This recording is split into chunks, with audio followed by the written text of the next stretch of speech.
I mean, Picasso had a saying, he said, good artists copy, great artists steal. And we have, always been shameless about stealing great ideas.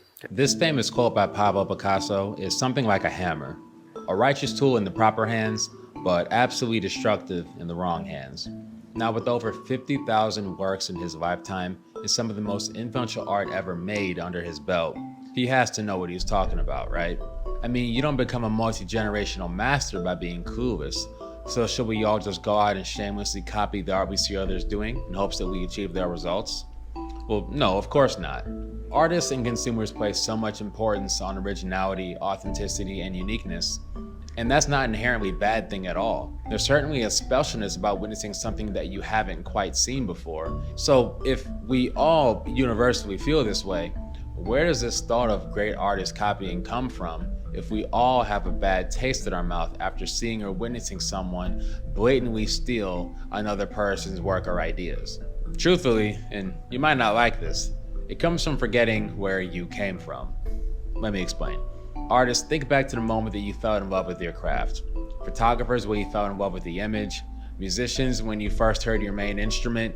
Writers, when you fell in love with stories. I'm willing to bet that you didn't begin to pursue whatever that field is because a mysterious voice in your head told you to. You probably began to pursue it because on some level, someone or something related to it inspired you to create through it. Even with the clothes you wear, you probably saw a celebrity or model who inspired that aspect of your style into you. The grand majority of us picked up our craft because someone within it made us feel so great, so inspired, what have you, that we wanted to capture and create that essence ourselves. Let's take a look at Vincent Van Gogh for a second. Legendary post-impressionist painter, worked tirelessly to create nearly 2,000 works in only a 10-year span, and drops jaws and awe over 100 years later. During a particularly tough set of winter months, he struggled with loneliness and isolation while in asylum, so he deliberately sat down and many would say directly copied famous artworks that deeply inspired him to seek greater meaning and just pass some time. From all eras, from all around the world, Van Gogh in his brilliance copied compositions, gestures, scenes, and more from significant artists. The work he created was beautiful. They were, quote, copies, but still uniquely his. Now I say copying half-heartedly because in reality, I think he did what Picasso truly meant by stealing. Great artists don't necessarily steal. Great artists emulate. Van Gogh didn't abandon his sense of authenticity or individualism in his remixes of these works. Van Gogh's copy of Eugene Delacroix's The Good Samaritan retains all of the compassion of the original and the idiom, but clearly Vincent sought to express it in a new way through his own voice. His trademark blues found their way into his representation of prisoners exercising, an emulation from Gustave Doré. And so did Van Gogh himself. It's absurd to think that artists, people who tend to draw inspiration from all aspects of life, have completely 100% original, never before seen ideas every time. I don't care who it is. Should artists outright 100% copy the works of others? Absolutely not. Because not only do I feel that that just isn't the right thing to do, but all it'll make you is a worse them. Instead, I feel the proper idea is to establish a select group of art parents. Now, the idea of art parents is not my own. I owe that to Marshall Vandruff and Stan Prokopenko, the draftsmen. Essentially, the idea is taking, say, 3 to 5 artists who deeply inspire you and figuring out the aspects of their style that you would like to uniquely cultivate in your own work. Then, reverse engineering their results into a process and coming away with newfound knowledge about how to incorporate that into your own work. For example, I deeply admire the portrait photography of Steve McCurry. From his color theory, his composition, etc., countless aspects coalesced into creating the look and feeling of a Steve McCurry portrait. Now, if I try to copy him for the wrong reasons, I'll just be doing him, myself, in the creative art of photography a massive disservice. But if I reverse engineer his compositions through my own studying, I'll begin to learn how and why certain aspects of his photographs work so well and what in those compositions creates those feelings. For example, he, at least that I could find, almost never takes upward angle portraits of his subjects. They're almost always either straight on or ever so slightly downward. Why?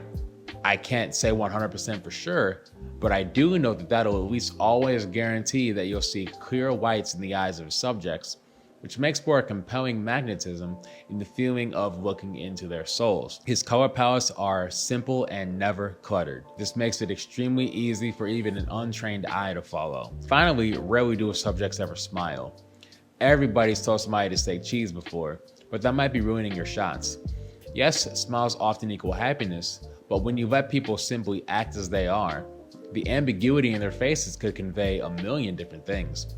Combine that with a subject isolated into dreamland because of typically blurred out backgrounds, piercing eye contact, and them taking up the majority of the frame. Now it might actually feel like you're getting to know somebody through a frame.